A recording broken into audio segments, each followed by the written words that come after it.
आपण पाहत आहात सत्याची बाजू मांडणारं हक्काचं न्यूज चॅनल M24 तास।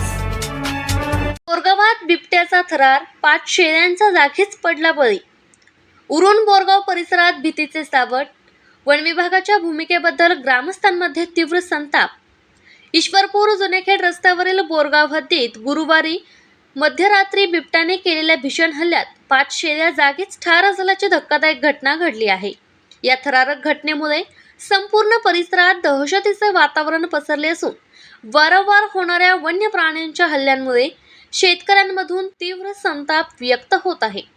वन विभागाने तात्काळ नुकसान भरपाई देऊन बिबट्याचा बंदोबस्त करावा अशी मागणी आता जोर धरू लागली आहे।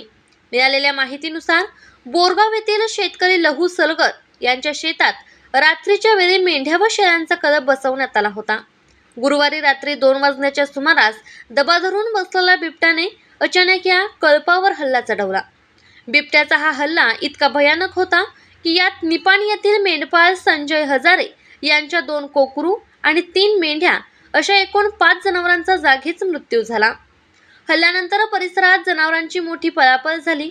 घटनेची माहिती मिळताच शेतमालकासह वनरक्षक भिवा कोळेकर, वनरक्षक अश्विनी वाघमारे आणि प्राणीमित्र युनुस मनेर यांनी मध्यरात्रीच घटनास्थळी धाव घेतली।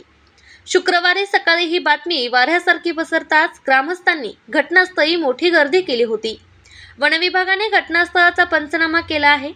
गेले 8 दिवस वन विभाग बिबट्याला पकडण्यासाठी प्रयत्न करत असल्याचे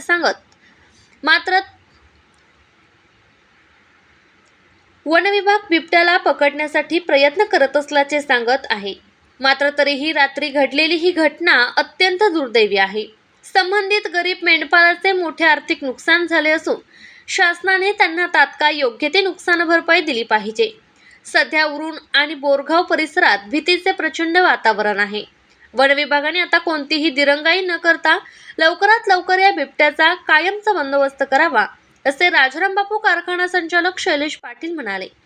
गेल्या काही दिवसात या ग्रामीण भागात वन्य प्राण्यांचा वावर कमालीचा वाढला आहे। वन विभागाने परिसरात रात्रीची गस्त वाढवावी तसेच बिबट्याला जेरबंद करण्यासाठी तात्काळ पिंजरा लावावा अशी मागणी ग्रामस्थांनी लावून धरली आहे। दरम्यान जोपर्यंत बिबट्या पकडला जात नाही तोपर्यंत शेतकऱ्यांनी आणि मेंढपाळांनी रात्रीच्या वेळी शेतात जाताना अधिक सतर्क राहावे असे आवाहन करण्यात आले आहे।